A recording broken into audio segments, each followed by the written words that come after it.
Attack the enemy!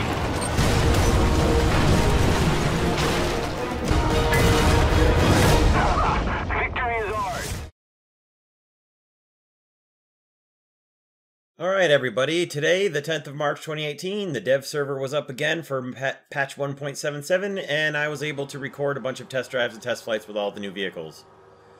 Beginning with the American M1 Abrams main battle tank, we'll take a little X-ray view around it, see what she looks like, see where the ammo is stored. As you can see, primarily the ammunition is up in the back of the turret in the blowout compartments, with just a little bit of ammo on the floor on the next to the loader, and a little bit on the floor next to the behind the tank commander. So the main best round you get here, the best APF SDS, you can see the rangefinder works really well when you have it fully spaded out. However, the hit I got there is not going to go through. Now I think that it would have gone through if it didn't hit the upper part of the driver protection plate there, but as you can see, it certainly goes through the lower plate, which I actually didn't mean to hit there. So you can deal with T-64Bs frontally without too much trouble with the Abrams. And of course, you can certainly deal with the T-55, T-62 family without a whole lot of trouble. Also, the Heat FS rounds, as you can see, are also pretty able to deal with the T-55, T-54, T-62 types from a reasonable amount of distance, because of course they don't have any distance trouble. Now the primary APF SDS round that you get before you unlock the better one, as you can see, is also pretty effective at going through the T-10 at distance through the lower plate, so you shouldn't have too much trouble with it.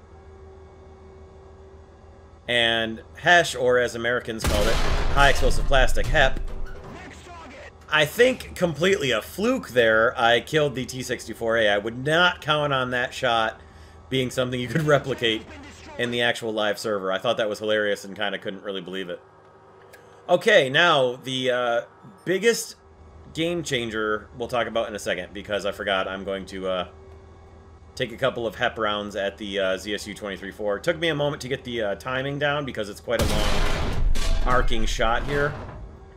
But I was able to adjust my timing and my fire on the second shot and score a big killing hit on him, which of course was a hull break. So basically you hit anything with hull break, you hit it with anything and it's going to go down. Alright, so we'll check out the forward speed and the stability of the gun on the move, which as you can see is pretty reliable as far as any other tanks in game go. Pretty much as reliable as anything else on the move at high speed with a good stabilizer. And we'll test out the reverse speed as well, which you can see, while it's not exactly MBT 70 level of high-speed reverse, it is pretty good. While we're reversing, we'll also check out, this is what I'm talking about when I say the most game-changing of mechanics that they've added into the game, and that is the loaders replenishing the ready ammo racks, which as you'll see, for the M1 Abrams, it's the left side of the back of the turret right behind the loader is the ready ammo rack. Now that's actually 2 ammo storage locations there in the back of the turret. And you'll see in a minute, once the loader finishes loading up all of the top row right behind him, he'll actually have to take a couple of rounds from the ammo storage behind the commander and the gunner to fully replenish his ready ammo storage right behind him. And you'll see that in a second. I believe with the next round, he'll have to take one away from the ammo storage behind the commander. Now you can see there's still those 3 rounds on the floor by the loader. Yeah, there you go. See, he took one from the right-hand side storage and put it in the left-hand side storage, so. Now, the reason I say that's one of the biggest game-changing things that they've added into the game is because it essentially means there's always going to be ammo in the turret for the tanks that use ready racks, which is not every tank. But at high tier, it's pretty much everything, and at a lot of the lower tiers, there's quite a lot of them that also use ready ammo storage because people figured out that was a good thing to do.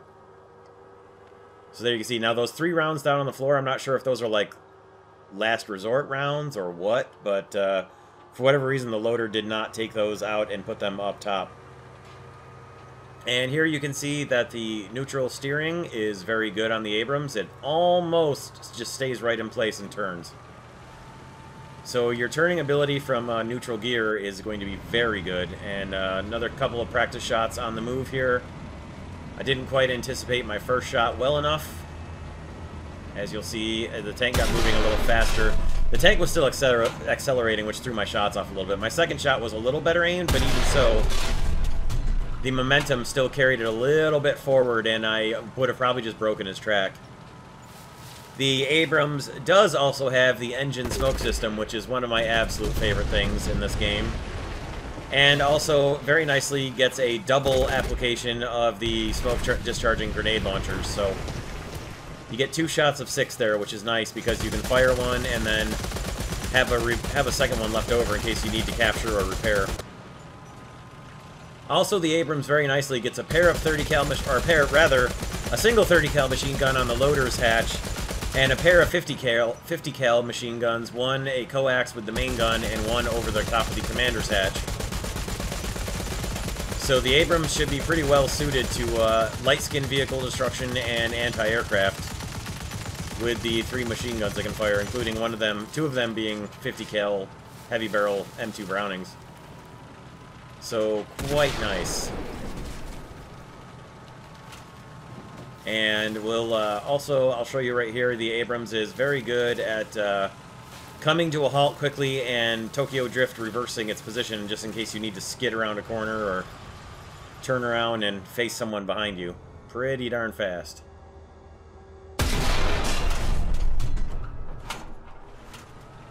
I am looking forward to the Abrams, as I'm sure pretty much every single other Freeaboo in the game is as well.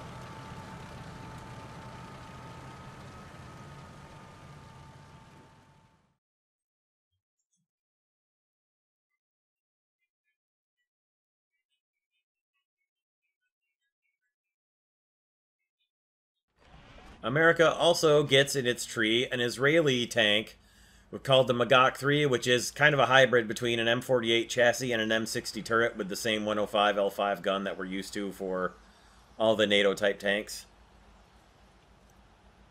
And you can see here in the X-ray, it's pretty familiar looking if you've seen the M48 or the M60, the basic M60.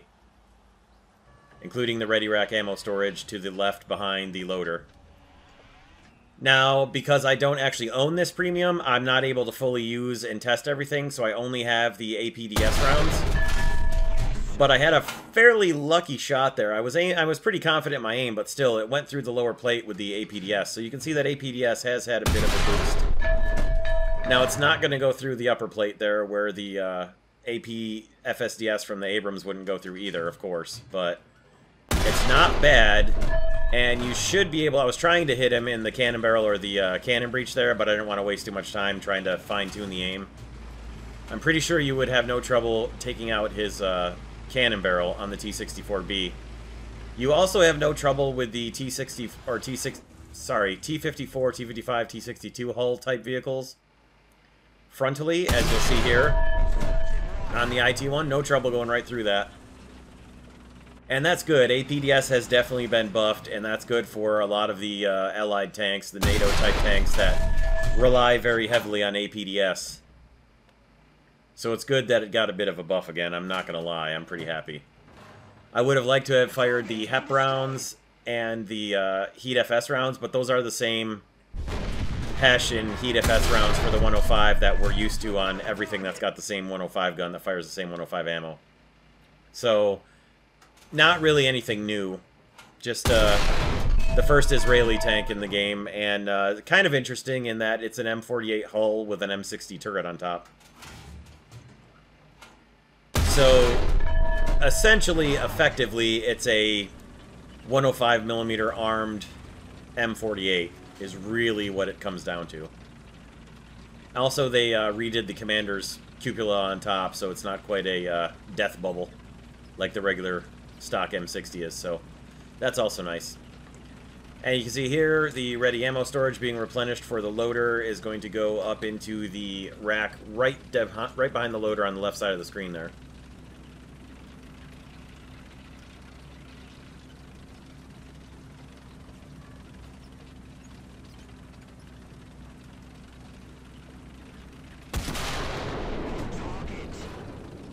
And again, not a lot of trouble with shots that would have been very difficult to get penetration with in the last couple patches, so... Very nice upgrade. Or, well, not upgrade, but I guess... boost to performance, buff to the performance of the APDS rounds. Now you can see here, the neutral steering is there. It's not quite as good as the Abrams, and it's generally... gets to a point where it starts to kind of struggle. And this is probably due to the fact that because I don't own this premium, I don't have the modifications are not in place, so the tracks are not... the upgraded tracks are not there. So I think that's what's going on here. It should rotate cleanly, but at least for this test drive, because I don't own it, let's see, I had a little bit of trouble getting it to fully rotate without having to stop and start the neutral steering again. It does have pretty good neutral steering. Just for this test drive, I'm not 100% convinced it's got perfect neutral steering. Now that shot there that bounced off the barrel in the T10, I couldn't help but laugh. I couldn't have duplicated that shot if I had 100 chances to try it. And you can see there that the even the upper front plate of the T10 is not a lot of trouble for the APDS round now, so not bad. Now obviously the hull down behind a hill T64A is going to be a problem for the APDS rounds. And the reverse speed is alright. I wouldn't call it good, but it's alright. It does at least give you a little bit of a stabilized gun almost. But I didn't want to waste too many rounds on the T64A that I wasn't very confident of hitting, so instead I wasted rounds on the move against the ZSU-23-4 to see if I could time it or figure out the bounce pattern for the gun. It is not very reliable. I would not try to take too many shots on the move with this thing unless you are in a do-or-die situation. If you encounter somebody like this ZSU-23-4 who's not aware of your position, take the extra second to stop and just let the gun stabilize after you stop and then shoot. You try to shoot on the move with this thing, the odds are you're just going to let somebody know that you're there and they're going to turn around and shoot you before you can reload.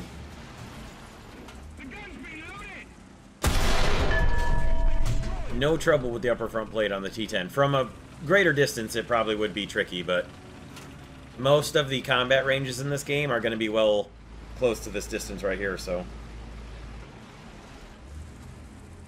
not too much trouble. And not a lot of trouble with the ZSU-23-4 either, which, I mean, shouldn't be a surprise.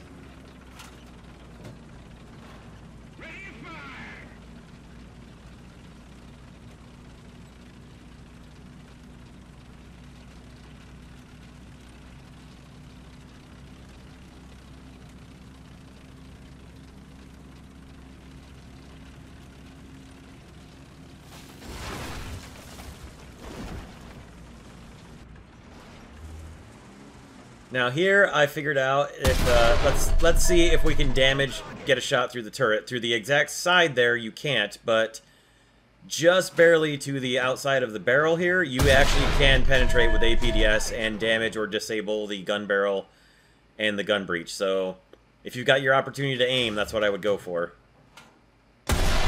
Because you're not going to get through the upper plate on the T64A either. Lower plate, you should be able to punch through, as you'll see here. Except for when the shot goes high and hits the seam between the upper front plate and the lower front plate for whatever reason. But after that, it went through. I aimed just a little bit lower from where it should have been, and it did go through no problem, take out the driver. Now this shot is going to be kind of funny. Wait till you see this one. So, sorry, not that one. You can get through the commander hatch. That's not the shot I was thinking of. It's the next shot. Alright, this shot right here. You would think this little metal plate here, not a piece of armor, just something to detonate ATGMs, but enough to stop an APDS round. However, if you're able to knock one of those away and then you somehow get a second shot, you can detonate the ammo stored behind it in the fuel storage, so you can kill a T64A from the side, and from quite a distance, you can actually kill a T64B in the side with 105mm APDS rounds.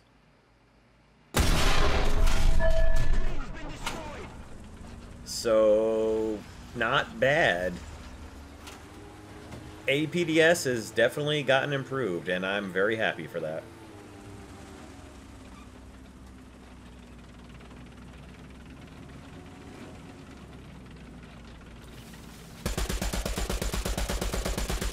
Now the Magach has got a pair of 30 caliber machine guns, M1919s, one coax with the main gun and one up on the commander's hatch. So not the best anti-aircraft, but it's not defenseless either, and should be halfway decent against light-skinned SPAA type vehicles too. So a little bit of machine guns up on board for marking targets and dealing with aircraft and SPAA. Should be a decent premium. I'm just not going to get it.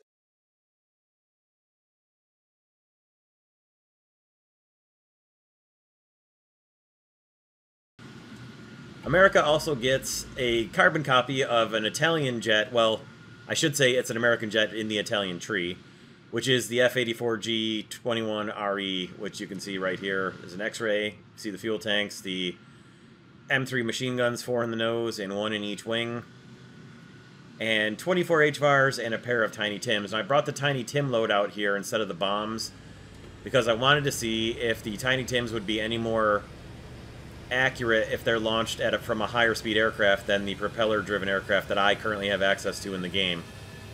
This was the first jet aircraft that I have been able to get access to that could also launch Tiny Tims. So I wanted to compare them to the S-21s for the MiG-15s and the MiG-17 to see if maybe the Tiny Tims would be more effective and more accurate fly straighter if they were launched at a better starting speed. And the results are kind of inconclusive because the F-84G, while I spaded it out with Golden Eagles on the dev server, I couldn't get it accelerated fast enough. I didn't want to take the time to just fly it around and around and around to get the speed built up to where I got it going fast enough to actually test it. So, as you can see there, it took the entire runway to get this thing airborne with a maxed out ammo load, so you're going to want to watch out for that.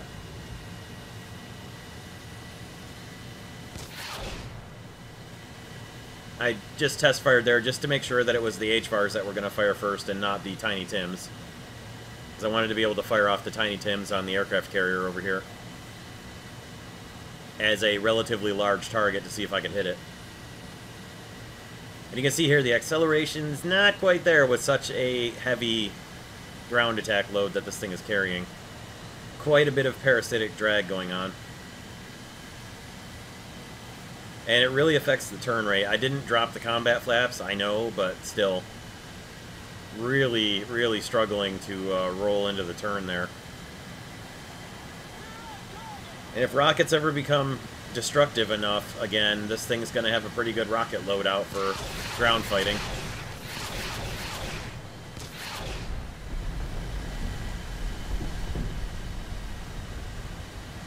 Not too bad. 24 HVARs coming off of jets, not too bad. It's essentially a much faster Sky Raider without cannons and with M3 machine guns.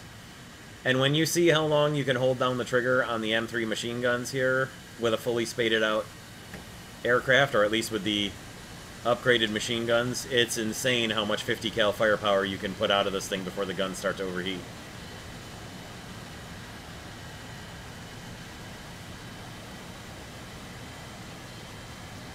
This should be a pretty effective fighter and ground attack aircraft for tank battles, so should be something.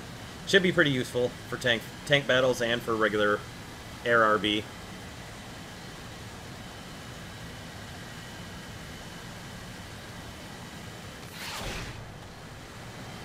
So I don't think it really made a whole lot of difference with the Tiny Tims from launching from higher speed.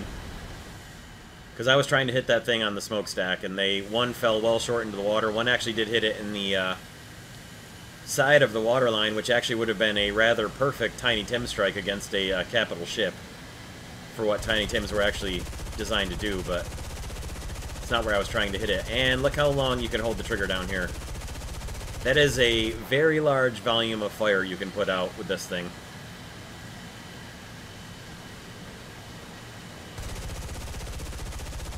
Now, granted, this is a spaded F-84G, but still, that's a long time to hold those triggers down.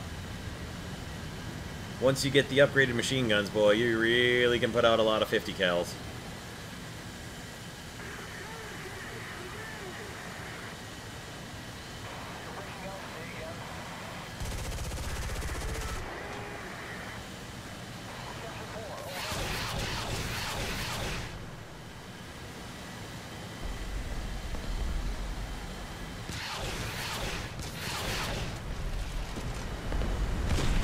And that, both of those Tiny Tims are actually hit on the flight deck, I believe. And for closing out here, for fading out, we'll just be able to see the locations on the 50 cals, which, nothing different from any other F-84G, just fun to shoot them directly at the camera.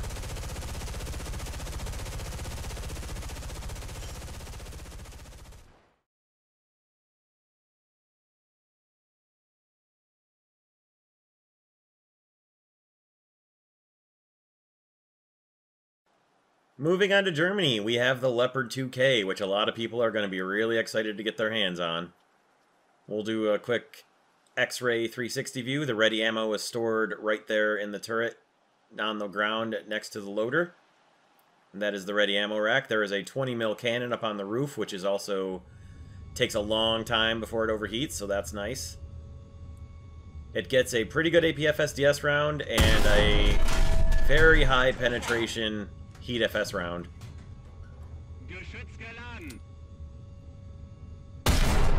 Which I wanted to test against the upper front plate here. And it didn't have a whole lot of trouble going right through the upper front plate of the T-64B from about 700 meters, so if it doesn't have any trouble with a T-64B, it's not going to have any trouble with pretty much anything else that you're going to encounter. So as you can see, not a lot of trouble with the 650mm penetration Heat FS rounds that the Leopard 2K gets. Not a lot of trouble at all. So the Leopard 2K should be pretty combat ready as soon as you unlock it. All the difficulty really is just going to be in getting your ballistics down.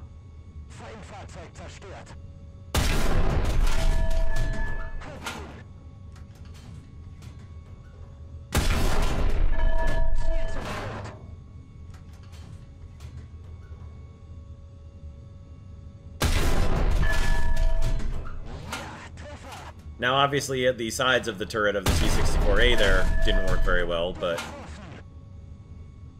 that shot kind of hilariously swung way over to the right of where I aimed, but still went right through and killed all the crew out in the T-64A from over a kilometer distance, so you shouldn't have too much trouble. Now we'll see the ready ammo reload for the ready ammo racks right in front of the loader there. So that's where there will generally always be ammo stored in a Leopard 2K, as long as he isn't just constantly firing and flinging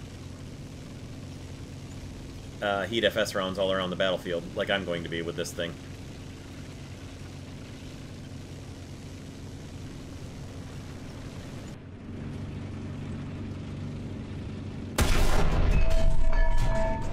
I almost missed that shot just a little bit too late, but managed to hit him. And of course, a 120mm, pretty much anything is going to hull break anything that can be hull broken. So, not a problem. Forward speed is very good. Reverse speed in the Leopard 2K is also very good, as you can see here.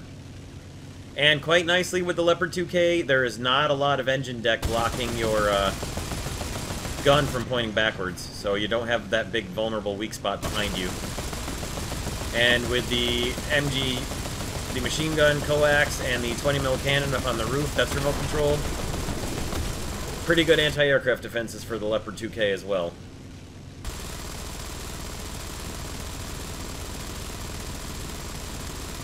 Pretty high volume of fire with the secondary weapons here.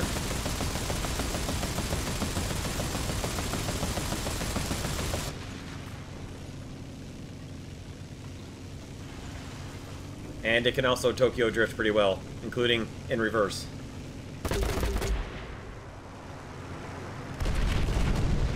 You only get one launch of your smoke grenades, but still, That should be enough, as long as you haven't been completely disabled, that should be enough for you to fire it off and then get the heck out of dodge quickly. The neutral steering, surprisingly, was a bit slower than I expected it to be. It does work pretty well, and it does turn in place without moving forwards or backwards at all. But it didn't rotate anywhere near as quickly as I expected the Leopard 2K to. So, not bad, just I thought the neutral steering would go a little faster than it did. Definitely a tank I'm also looking forward to for this patch, absolutely.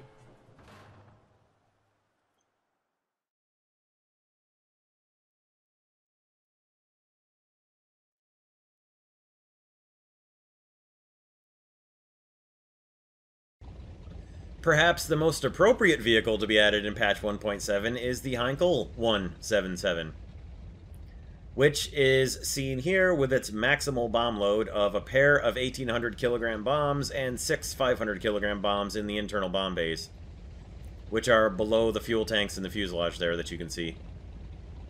And you can see where the gunner positions are there. I tried to see if we could see the bombs on the ground, but you can't, so with the very long bomb bay this thing has. Now, it is a bit sluggish getting off the ground, as you might expect, with such a impressively big bomb load that this carries. And you'll see, it does get airborne, but it's, if you got a short runway, you may want to hold the brakes down and get your engines revved up to really high RPMs before you start your takeoff roll. Now, most of the time, you're going to start in the air with this, because you're either going to have a bomber spawn in Air RB, or a bomber spawn coming in a tank battle.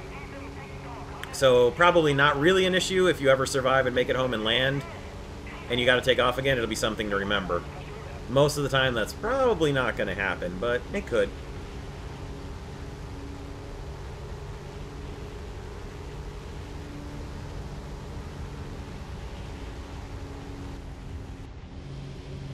It's got a pretty neatly modeled cockpit, although I made a mistake switching over to it because that took my plane out of its climb and made me bounce back down on the runway, although it really climbed away pretty easily after that.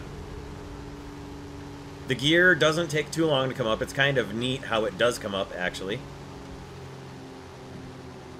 And, you'll notice that the engines, the oil and water temperatures are going to there's the bomb load, the 500 kilos.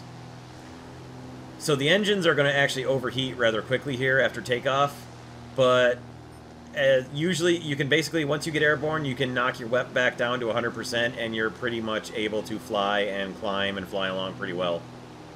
So not really too bad. Now, the one thing this aircraft kept doing was nosing up pretty badly. It was, for whatever reason, it kept wanting to, the mouse kept wanting to ride upwards, and the plane kept wanting to go way nose up. So I don't know if that was something that the airplane is trying to do, or if it was just trying to climb too much to go along with what it thought I was trying to do with my mouse inputs. I'm not sure, but you're not going to climb very quickly with the maximum bomb load that this thing has, so it's silly to expect that. Now, one thing I will say is that during my stream today, I said that I wouldn't be able to pickle off all the bombs here all together in one shot because the two 1800s on the wings drop first. But they did change it so you can open up the bomb bay doors now ahead of time, and then you can be ready and drop all your bombs, which is realistic. That's what you would be able to do. So as you can see here, you can open the bomb bay, but it's the outboard bombs that are going to drop first, not the bomb bay bombs. So that's good. And something else real quick. Right here, you're going to want to be dropping those bombs either at a lot faster rate of speed or with longer than a 2-second bomb fuse delay, because I had a 2-second delay there, and I did not get far enough away from those. So I probably recommend at least a 3-second delay on those, or make sure you're coming out of a dive and getting the heck out of the blast area a lot faster than I was moving here. Because those bombs have a lot of blast power. It's going to be very fun to drop those on some ground targets. As well as, effectively, this bomb load that I dropped right here, 6 500 kilos, that's 2 Arado 234s worth of bombs. So that's a pretty darn good bomb load by itself, after the 2 1800 kilos that you drop. Not bad. Now I'll skip ahead a little bit of time here and bring her in for a landing.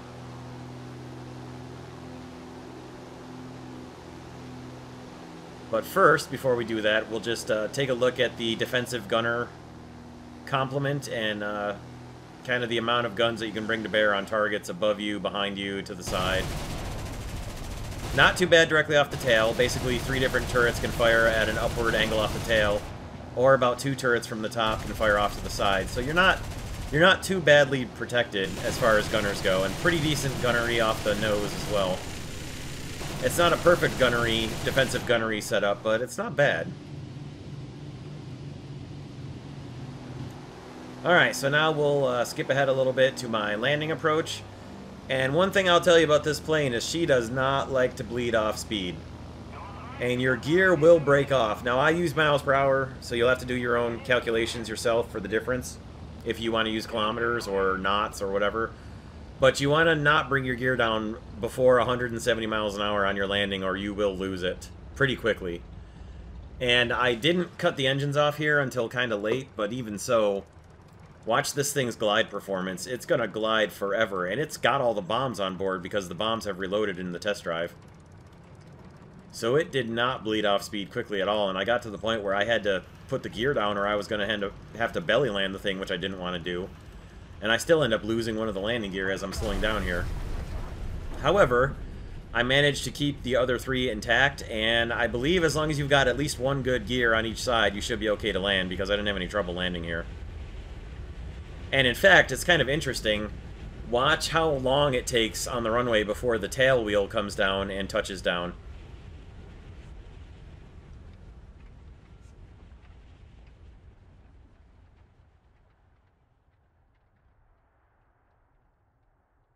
The aircraft actually comes to a complete stop before the tail finally settles down and touches on the runway, which I thought was kind of interesting. So I got one more thing to show you for the HE-177, and that will be the stock bomb load, which is 48 50-kilogram bombs. Now, those are not terribly large bombs, but it's a terribly large number of those bombs, as you'll see here. There they are. And there they go. 48 of these babies. And watch this. I love it.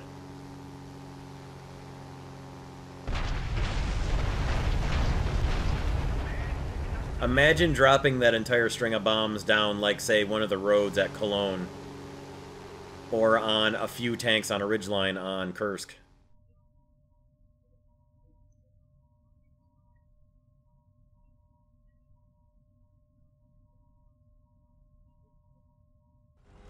Moving on to the Soviet Union's tanks, we find the eagerly anticipated T-64B 1984, which here is the 360 X-ray view of it. You can see a little bit of extra ammunition storage in the wet stowage with the fuel tanks by the driver, and most of the ammunition being stored in the autoloader in the turret underneath the gunner and tank commander.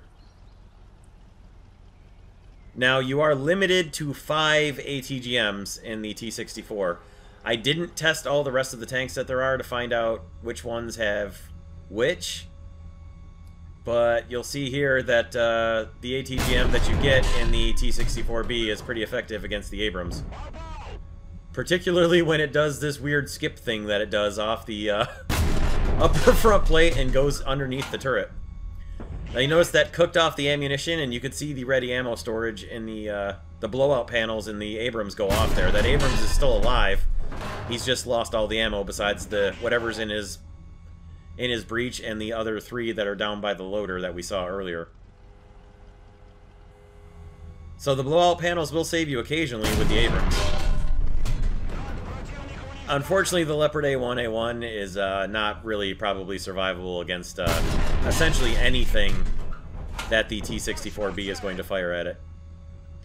And I missed the ammo rack on that Centurion just a little bit, but doesn't really matter when you've got APF STS to follow up on it. Now, one thing I didn't do for my test drives today, but I did do with my initial first dev server drive on the T-64B, was fire the regular high explosive rounds, which are actually fin stabilized HE, like on the Object 120, and they are very effective as well. I took out, I believe I killed that M60A1 Rise right there in my initial dev server test drive, with the fin-stabilized HE round.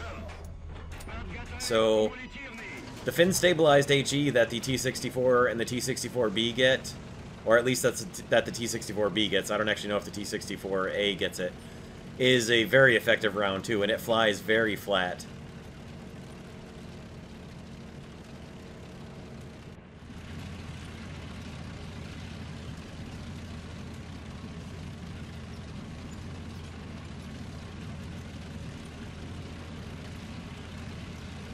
And the only problem you generally have with these kind of shots are when there's just too many trees that keep getting in your way.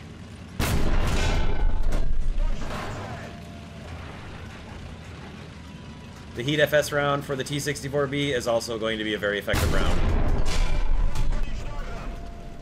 Even when you get the ridiculous hull break mechanics that you get there where you hit somebody in their lower track and it hull breaks them.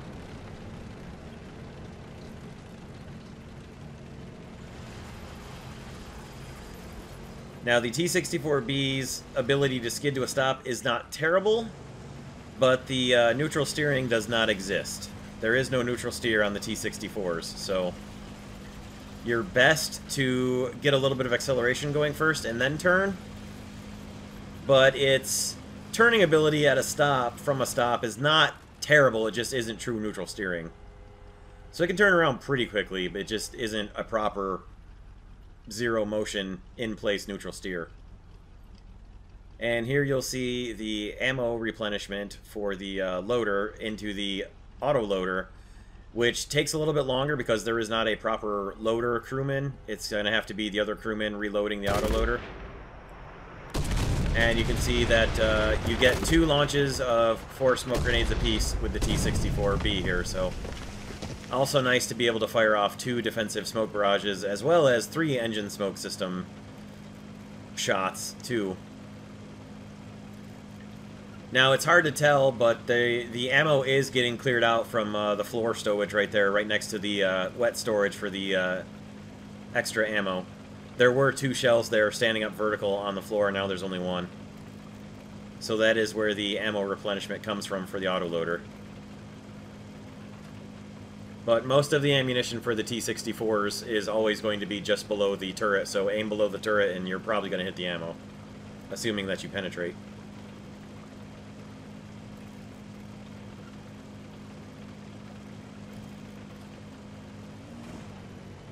Reverse speed in the T-64B is not anything to write home about. It may get you out of some trouble combined with your smoke dischargers, but I wouldn't count on it too much.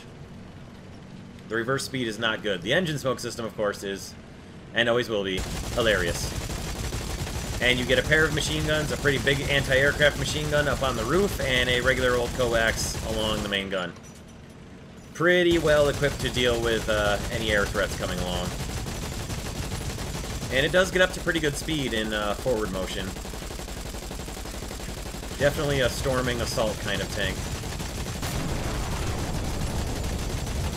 Gets some pretty good ammo, too. So this will be expect to see a lot of these very early on, too. I mean, honestly, I expect to see a lot of Abrams, a lot of Challengers, a lot of Leopards, and a lot of T-64s on the first day of the patch, because everybody wants all of these. So you can definitely expect to see a lot of these babies. Now, one thing I did want to show you guys here is the flight characteristics of the 2 APF-SDS rounds. They are the same. So, if you can learn how to hit your target with the stock APF-SDS round, you'll be able to hit the same targets with the same distances with the upgraded APF-SDS round. Because they have the exact same ballistics and flight characteristic properties, so that's good for you T-64 drivers.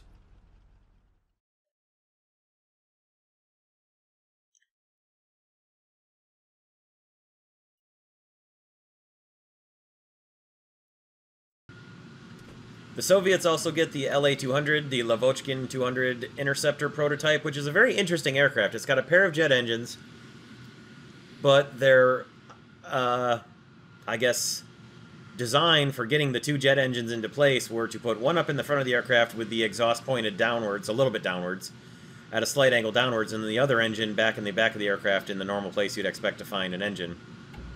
It's also a 2-seat interceptor, as you can see here. So kind of interesting. It would have had a radar on board, I'm sure, and the guy in the right seat would be a radar intercept operator kind of dude. Sure looks like a radar screen up there. Pretty interestingly detailed cockpit here.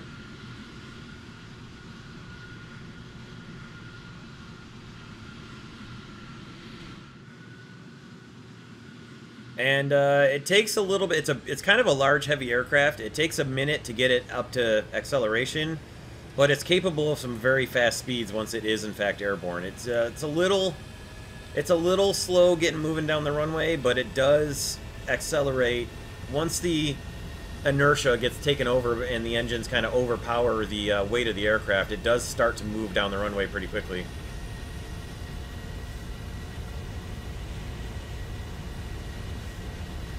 Does have a pretty long runway takeoff roll, though. And there you can see both engines with both exhausts down below the aircraft, which gave it a very interesting landing gear configuration due to the exhaust from the front engine there. Pretty interesting design.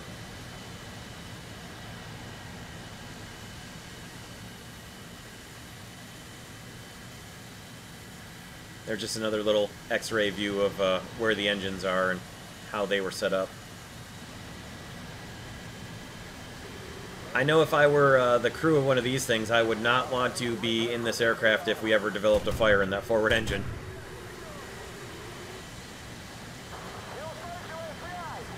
This thing has 3 very large, high-velocity 37mm cannons on board, too, so this is going to be one dangerous interceptor.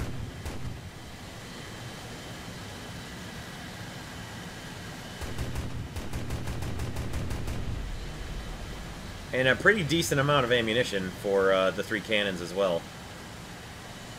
So, pretty dangerous.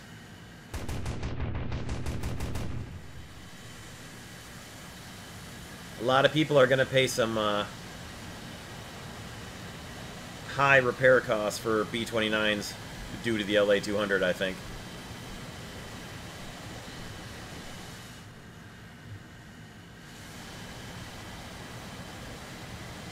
And you'll see the acceleration here in a dive. It gets moving pretty quickly. I'm pretty sure it'll be able to get up pretty high, pretty rapidly. It does have a pretty decent air brake, which actually slowed it down fairly quickly there.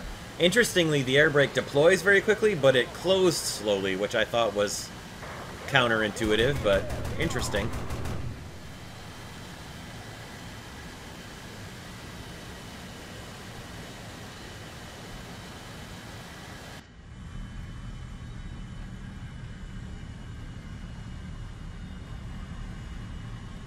It's got an interesting... It had pretty good visibility, too, which is something you don't see too often in Soviet aircraft designs of the late 50s and early 60s, and honestly, up until about the Su-27s and MiG-29s came along.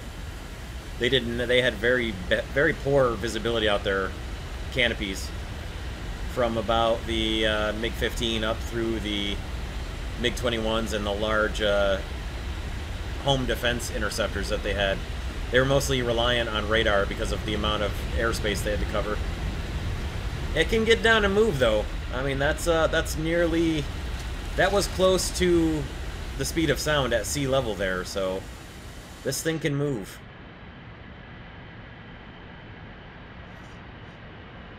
Seems like it's relatively agile, too. I mean, it's sustaining pretty high Gs there without any danger of the wings coming off. So... Doesn't seem like a bad interceptor.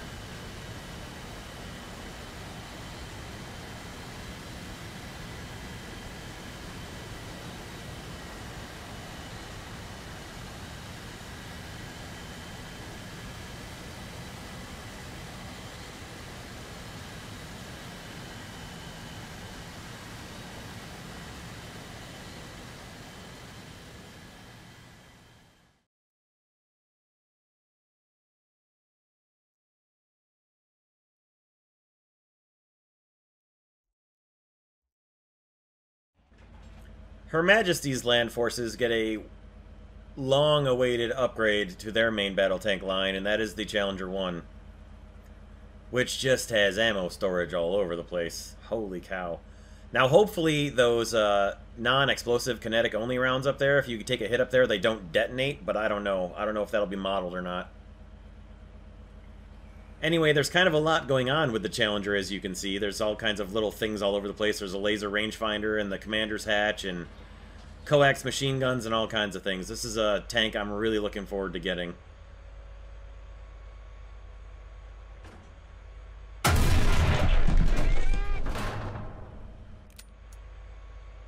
Now, I didn't want to use the stock or the best possible round first because I wanted to test the other rounds that I didn't think were going to be very effective. And sure enough, the 120mm Hesh round ain't going to get the job done with the T-64B. The APDS round, I think if I'd have hit the lower plate there, would have gone through without any problem. But I wanted to try the first APFSDS round instead, just to make sure I didn't set him on fire.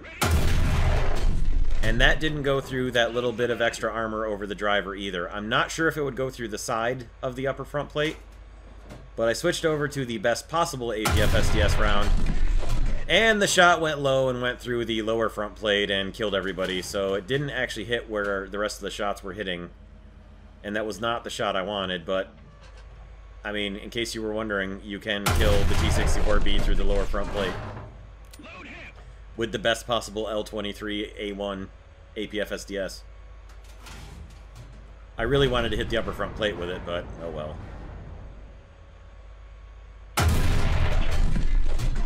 The Hesh rounds, however, do have a pretty good effect against the T-54, T-55, T-62 family. So if you do run into one of those guys, you can actually hit them with Hesh and actually do some damage.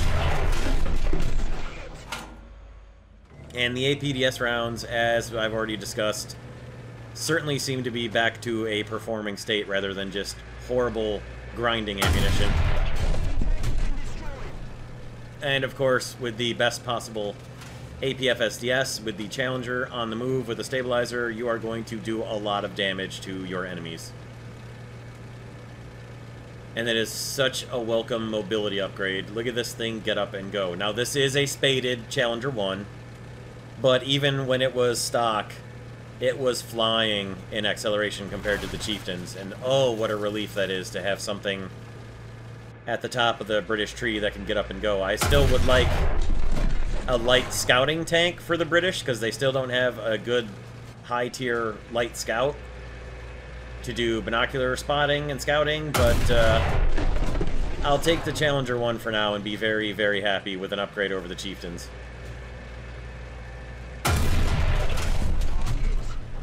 Now, the stabilizer is not 100% perfect once you get up to a certain amount of speed, but it's pretty good. It's good enough that I would be willing to risk traveling at high speed and firing APFSDS rounds.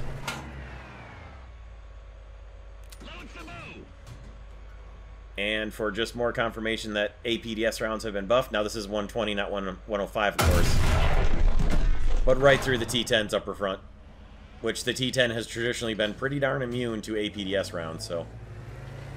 Now for the Challenger's neutral steering, I was actually a little bit surprised at the Challenger as well that it didn't just sit in place. It moves a little bit as it's turning. But it's not too bad, and it does rotate pretty quickly in place with neutral steering, so not terrible. Now, APDS rounds in the upper plate of the T-64A, also not really much chance of going through.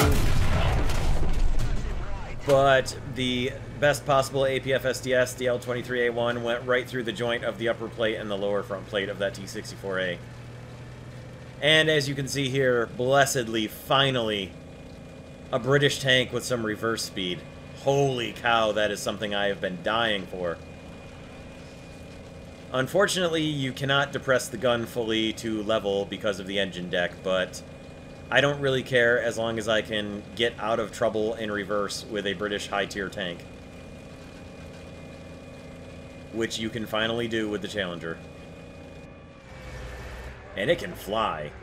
Forward and backwards. The rangefinder is also very nice when it's the upgraded rangefinder. All the upgraded rangefinders are very fast and obviously much more accurate, but the biggest difference for them is the speed. And again, I put a shot right into somebody's barrel again. And then the next shot went right through the driver's vision block and killed everybody else inside the tank, so... The other thing that's nice is, like a lot of the newest tanks, you get two discharges of your defensive smoke grenades, which is very nice. Also compared to the Chieftains, where you get a single rapid fire of all 12 smoke grenades, and then if you want to reload, you have to sit through 12 smoke grenade recharges.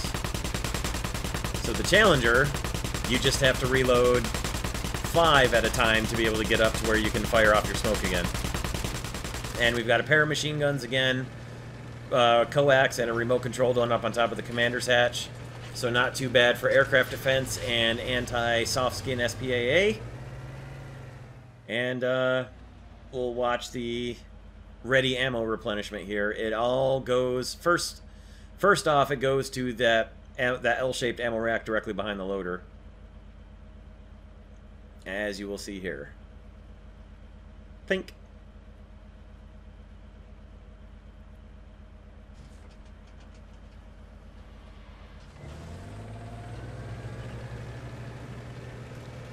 Now, I assume it's a little bit slower on the Challenger because it's 2-piece ammunition and the loader would have to move the warhead as well as the charge, the propellant charge. I assume is why it's slightly slower than some of the other tanks. The Abrams fires 1-piece ammunition, so it should be a little faster on the Abrams. It's 2-piece in the Challenger, so I think that's why it's a bit slower. Both of my tank crews, all of the tank crews I've had here have all been fully maxed out to 150 skill points, so I could give you the best possible comparison for the test drive. So as you can see, the Challenger's ready ammo replenishment is a bit slower than the other tanks, which I believe to be because it's the 2-piece ammo. And the T-65B was a little slower, which should have been from not having a dedicated loader to reload, and also with the autoloader having to move and accept the new ammo rather than a guy just opening up a hatch, putting the round in there, and grabbing the next round. So I believe that's why the Challenger and the T-64 were a little bit slower on their ready ammo restocking. Definitely a tank I'm looking forward to, because I think the APDS stock grind is not going to be anywhere near as bad as the Chieftains either.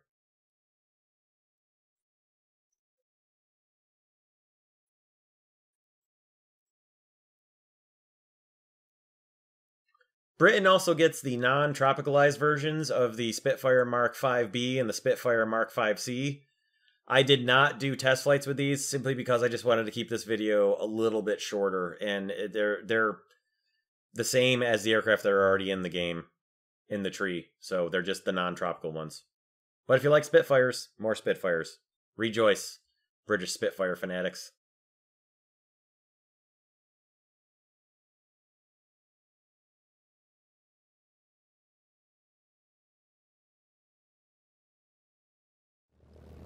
Britain also gets a premium aircraft, the MB5. It's equipped solely with 4 Hispanos, 20mm. It's got a contra-rotating prop and a pretty powerful engine.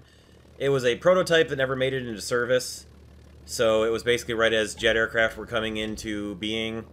So it doesn't get any sort of ground attack capability. It's just got the 4 Hispanos, but it should be a pretty fast climber. It's a relatively nimble aircraft, and the Hispanos, of course, are pretty capable guns right up until basically the 1960s, almost.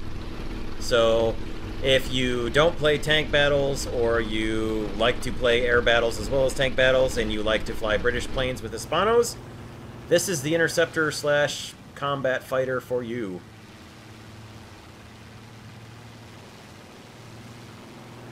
The climb rate seems like it's going to be pretty good. I anticipate MB5s getting a lot of kills over Guam in the preparation for landing on Hokkaido map. Probably an awful lot of American bombers are going to go down to the guns of MB5s. And then probably a lot of Germans and Italians over Norway.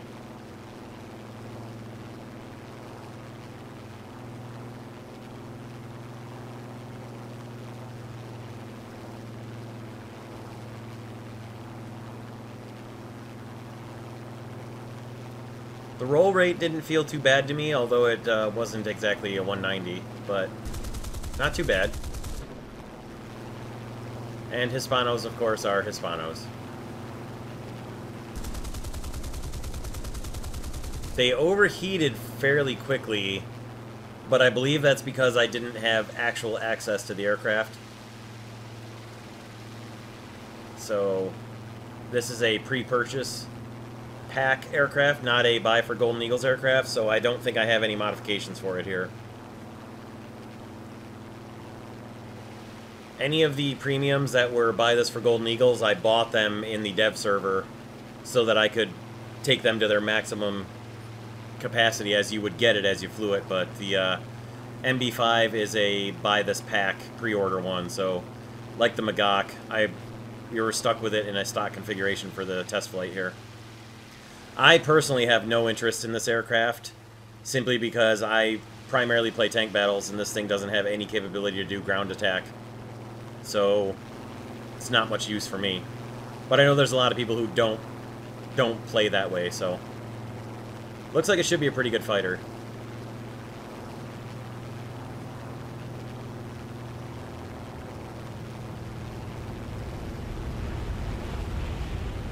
Although, don't try to be cute and fly it upside down and strafe your ground vehicle target, because you'll probably hit the ground.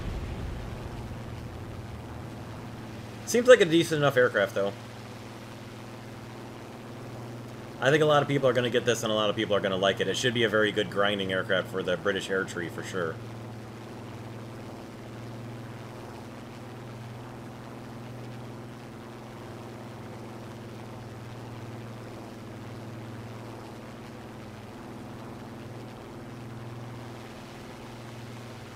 It's pretty. It looks like several different successful World War II aircraft all got together and had a test tube baby. But it's pretty enough.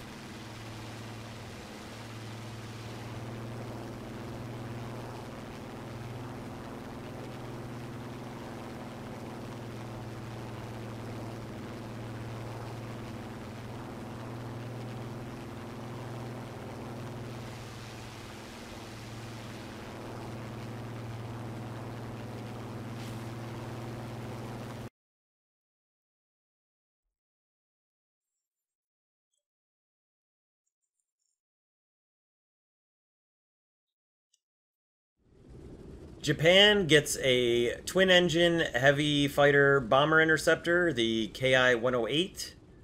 It's got a large 37mm cannon in the nose and a pair of 20mm cannons underneath the chin of the aircraft.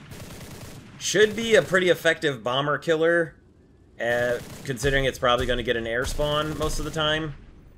But I would not be surprised to see P-51 Spitfires, the faster air spawning Allied aircraft that the Japanese tend to see, getting up into position to destroy you before you're able to get to where the bombers are. But should you find yourself making an attack run on a bomber with this thing, you're pretty well equipped to destroy it. It actually gets up and moves fairly quickly. So most of the time you shouldn't have to take off from the runway in this unless you're able to get home and land and then rearm and go back up again. But for the most part, you should be able to air spawn, and it's actually got pretty powerful engines. And felt, for a heavy twin-engine aircraft, twin-engine fighter, it felt pretty maneuverable to me as I was test flying it here.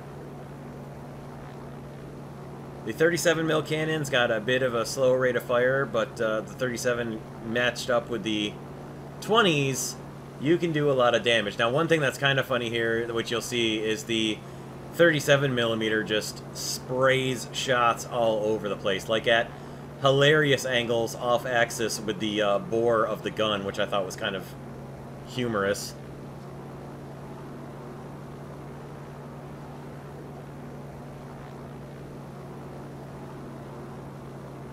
Roll rate actually wasn't too bad for a big heavy twin engine like that.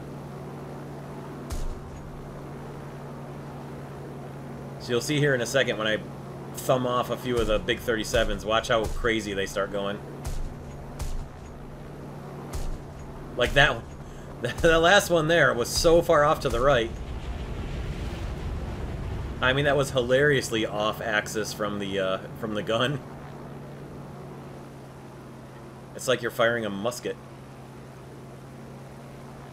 The 20s are pretty good, though. I mean, the 37s, if they hit, are just going to be absolutely devastating. You only get high explosive rounds for the 37 mil, so if you get a hit with one, that's pretty much what the bomber is going to look like, or the fighter, God help him if you hit him with that, is going to look like that truck there.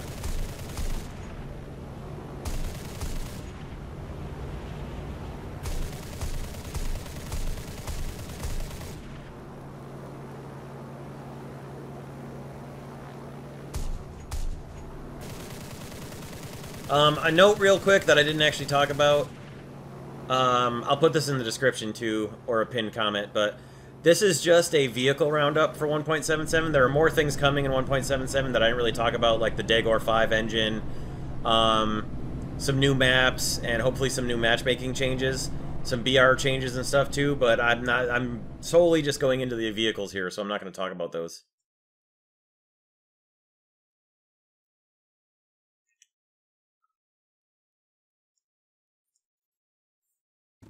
Italy gets a low-tier twin or single-engine twin gunfighter, the Revioli 2000 the Reggiane 2000 Serie 1, which is a pretty decent-looking little fighter for low tier.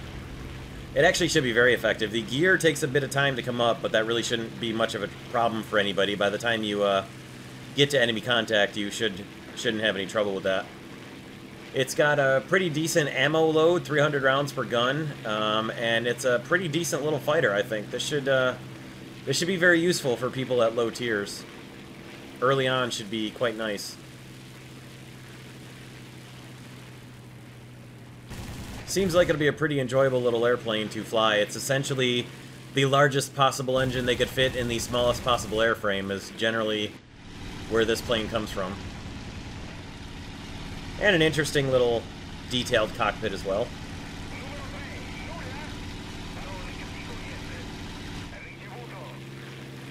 I think this should be a pretty enjoyable little fighter to fly.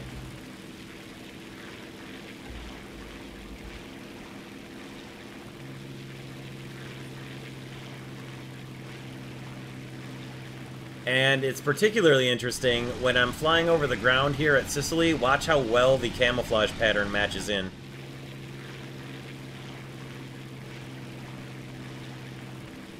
Well, when I'm not going up and down in it. I was testing the elevator and roll rate and stuff. When I'm just flying level and steady, watch how well the wings blend into the ground.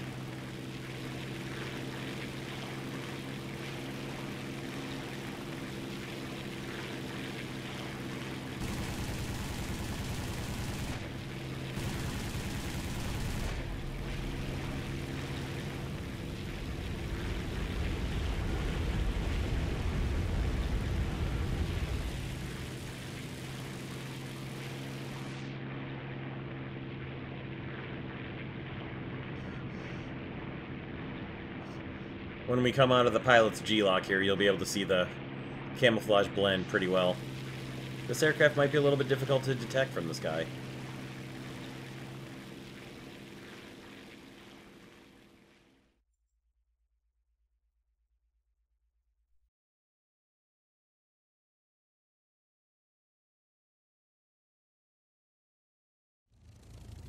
Italy also gets a premium Spitfire Mk Vb tropicalized version. I did fly it for a quick test flight, just to show what it looked like for anybody, because it is a premium rather than a regular tree aircraft. It is a copy-paste of the regular Spitfire Mk Vb tropicalized version that Britain has, but just the same. As it is a premium, I wanted to make sure that everybody got a chance to see what it looked like and get up in the air. And one thing you'll see is that the 303 Brownings out in the wings can fire for a long time before they overheat, so not bad for a dogfighter, especially because those bullets don't do a whole lot of damage.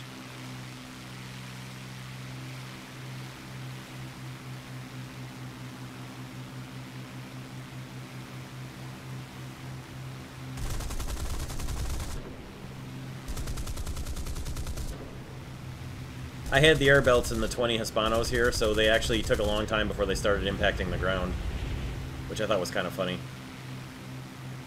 But you'll see coming up here, I'm going to just hold the trigger down on the 303s, and look how long they can go before they start to overheat.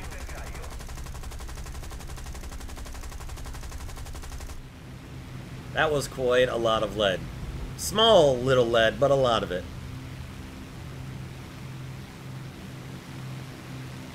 So fairly decent lower tier premium grinding aircraft for Italy.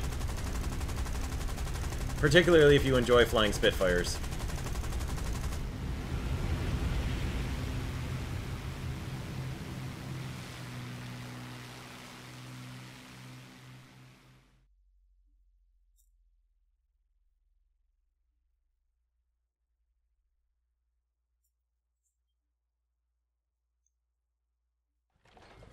France gets a high-tier premium, which is a pre-order pack, the AMX 30.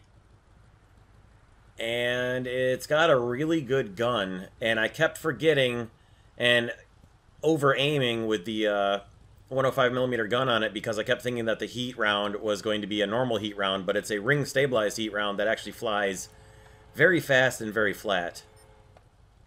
And actually is a pretty effective shot. And there you see I aimed too high because I was expecting the shell to drop far more than it did, but this next shot...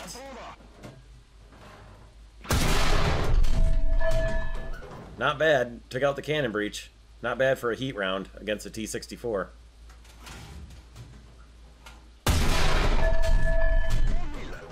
And if you hit the lower front plate with the heat round, you can go through there as well. So, you've got a chance against T-64s with this, but I wouldn't want to go toe-to-toe, head-to-head with one. I would only really be shooting at one of those if I absolutely had to in most cases.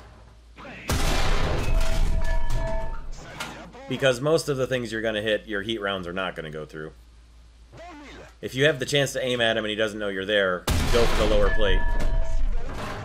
Because you can definitely kill him from the front there.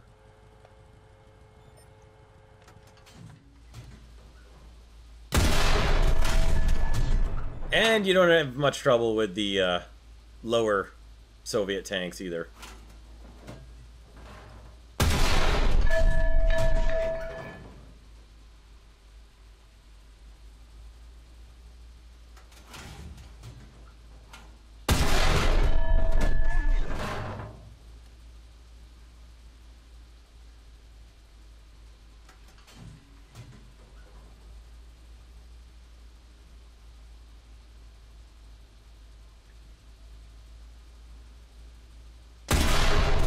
Now again, this test drive is a stock version of the AMX 30 because I was not able to buy this tank in the dev server.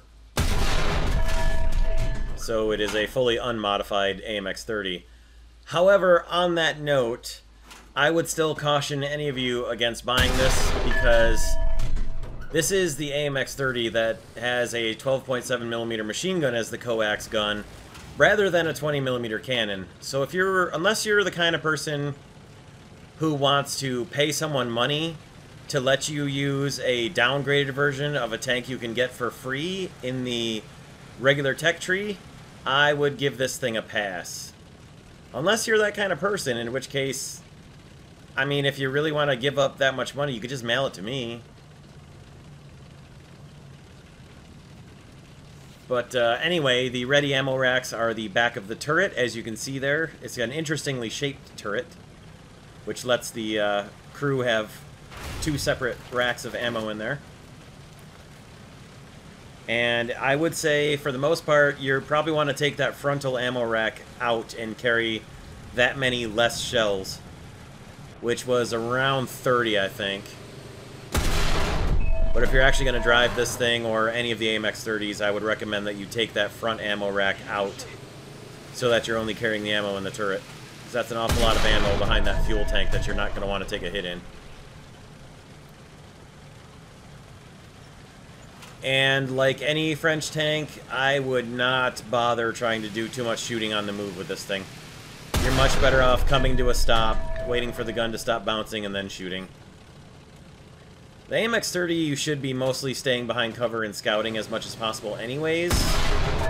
You certainly can do a lot of damage to a lot of the tanks that you will encounter, but you're not going to want to be trying to fight on the move with this thing, even though it is pretty fast.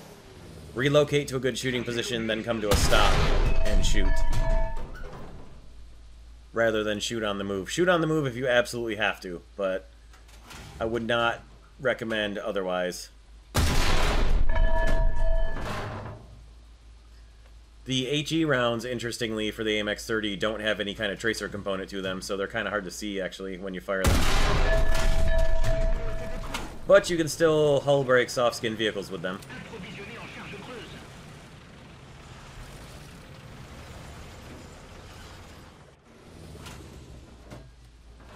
You can get through the side of the T-10's turret with the Heat FS rounds at a pretty close range. I'm not sure exactly how far away you could do it.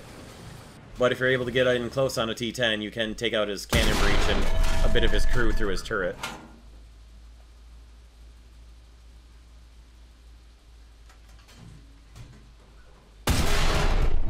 As expected, you're not going to get through the upper front plate of a T-64 line. And as far as the reverse gear goes, it's not really great.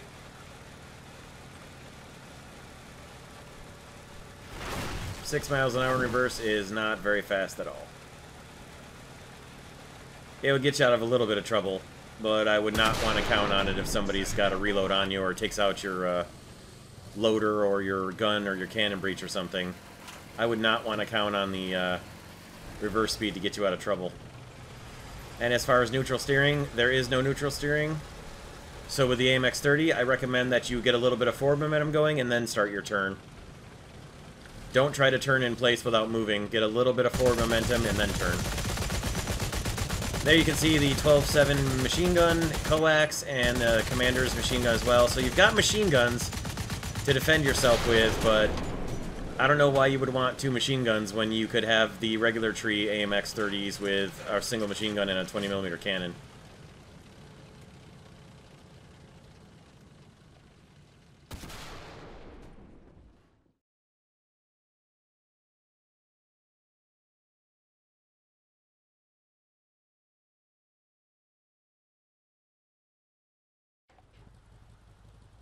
France also gets a regular tech tree AMX-30, which is the AMX-30 B2 BRENUS, and it has explosive reactive armor plates on it, as well as the aforementioned 20mm coax cannon.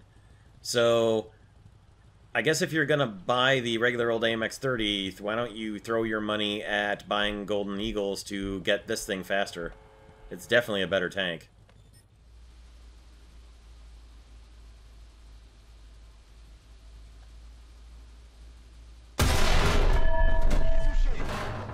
It gets Heat FS, or, sorry, not Heat FS, APF SDS rounds that will go through the vision block on the T-64B, as well as the lower plate, which we know everything's going to go through the lower plate. The stock heat round again. Not too bad, but he was blown up by being on fire, so. Stock heat rounds flight characteristics are pretty good. And they will do a lot of damage to an IT-1 as well, so not bad. The heat rounds in the 105 cannon for the AMX-30s are not bad at all. But the APF SDS is, of course, better.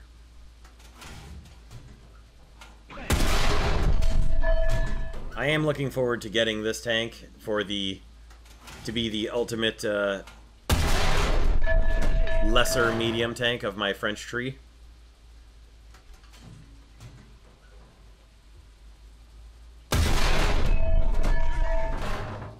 Or sorry, no, the actual medium tank. I'm thinking of I was thinking of the AMX-13s as mediums, but never mind. They're lights.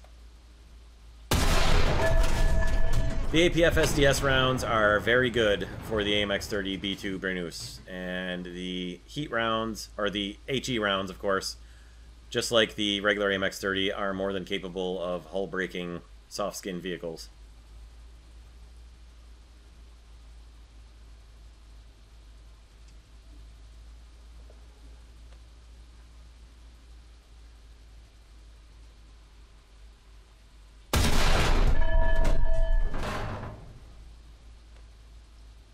When you get your aim down. It's a little tricky to adjust your aim with these because they actually don't have that tracer on them, like I said, for the regular AMX-30.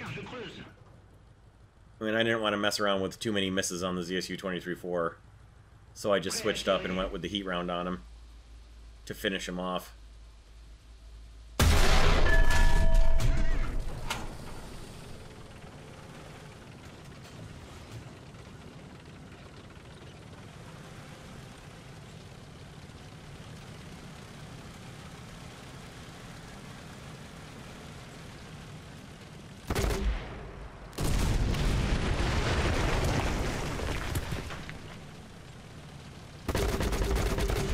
Now, with the smoke dischargers, you'll notice that if you just tap the G button once, or the smoke button once, you'll fire 4, but if you hold it down, it will fire all 28 of the ones that you have equipped.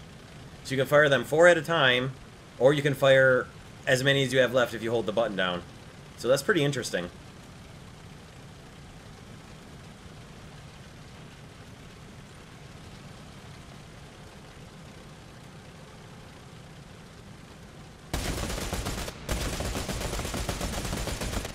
And there is the 20mm cannon along with the commander's remote-controlled machine gun, so definitely the secondary weapons that I would prefer to have to fight against enemy tanks or aircraft or soft-skin vehicles. Much better than a 12-7 machine gun.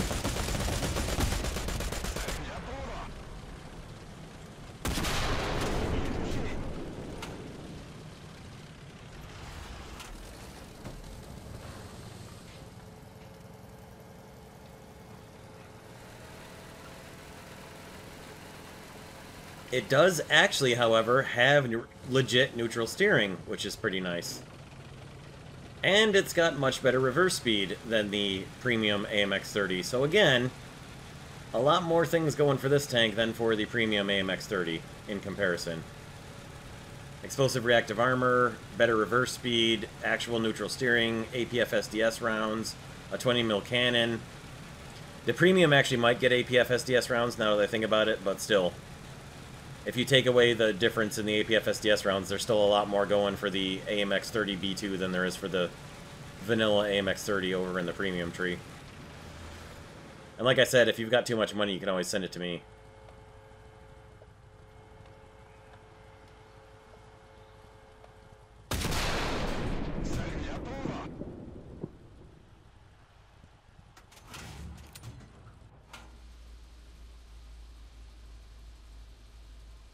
And in case anybody wondered if you can go through the upper front plate of the T10M with 105mm APF SDS rounds, yes, you still can.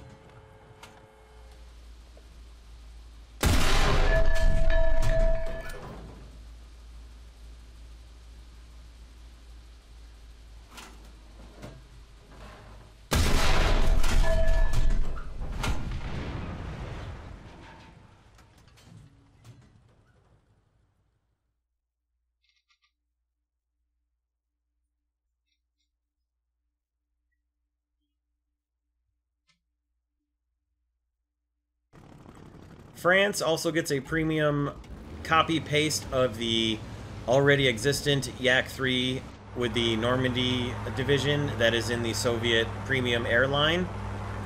And I don't actually have a problem with that if you like flying the French, and especially for French nationals who are happy to have France in game, and you want to honor the French pilots who flew with the Soviets against the Germans. There you go, here's the premium for you. Otherwise, it is exactly the same Yak-3 that is already in the Soviet line.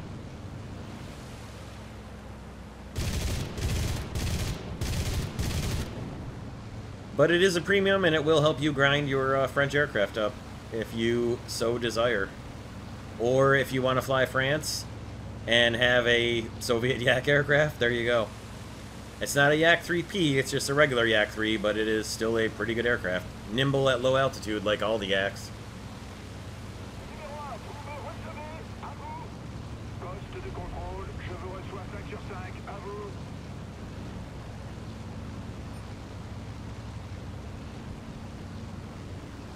Not much in the ground attack department, but that's not really what it's meant for.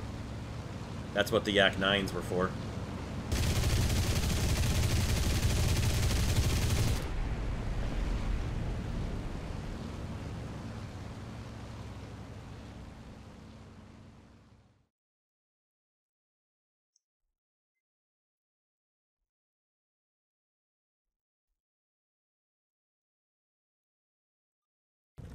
France also gets a lower tier bomber, the American-built Martin 167A3.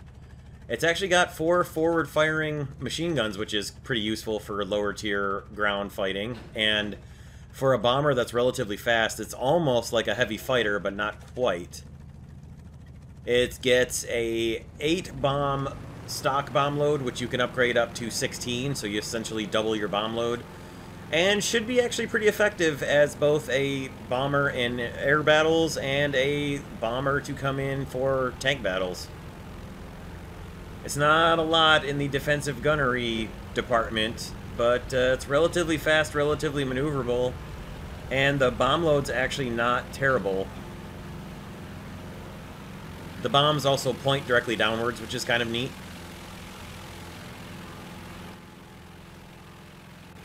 And again, they're not very big bombs, but if you can drop 8 of them stock, you can do a pretty good job on ground strike. And if you upgrade up to 16, well, so much the better. And like I said, there are 4 machine guns, 2 outboard in each wing, so you've actually got some little bit of offensive punch as well. It's an interesting airplane. It's in the regular tech tree. It's not a premium. It's an interesting bomber.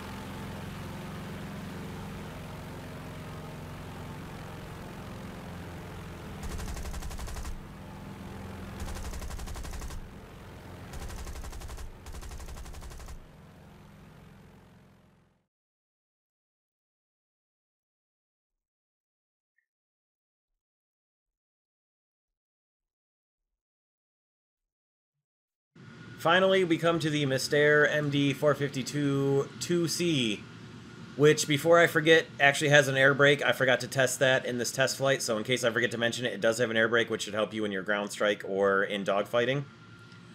You can see there's a pair of cannons underneath the nose. They are 30 millimeters, and they've got a pretty good rate of fire.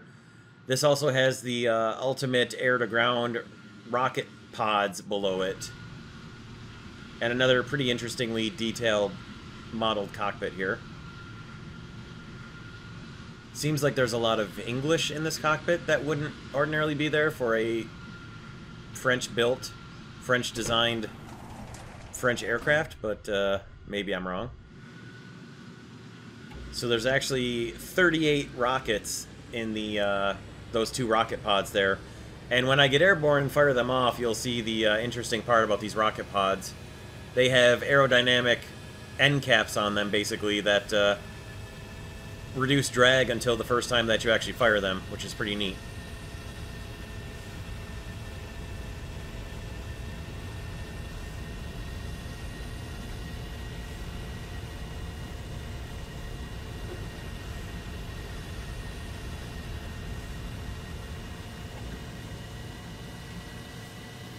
Gets off the ground pretty quickly. It can move pretty quickly. There you go. When you fire your first rockets, which are the 2 center ones, the fore and aft bits of the pod fairings blow away, and you're left with just the rockets themselves. Pretty neat.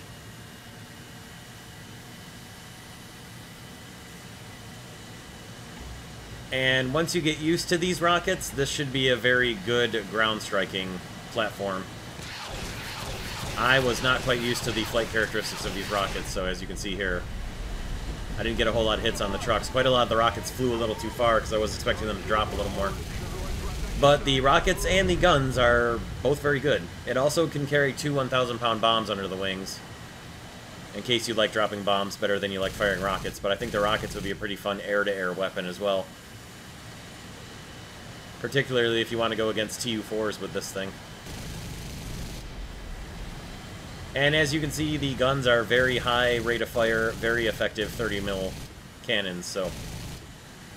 And there's a pretty decent amount of ammunition in those as well. This should be a pretty fun aircraft to fly.